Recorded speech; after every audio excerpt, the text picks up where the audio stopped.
ফু দিলে জ্বলতে থাকা একটি মোমবাতি মুহূর্তেই নিভে যায়, কিন্তু কখনো কি চেষ্টা করে দেখেছেন ফু দিয়ে আগরবাতি নেভানো যায় কি না? যায় না। যে নিজে জ্বলতে থাকে সে একটা সময় পর নিজে থেকেই নিভে যায়, কিন্তু যে সুগন্ধ ছড়ায় তাকে নিভিয়ে দেয়া এত সহজ নয়। জীবনও ঠিক এমনই।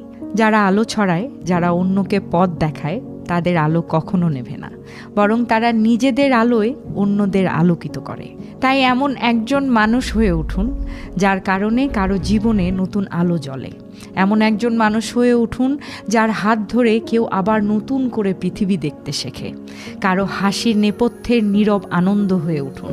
এমন শক্তি হয়ে উঠুন যেন কোনো বাধা সেই অনাবিল হাসি কেড়ে নিতে না পারে।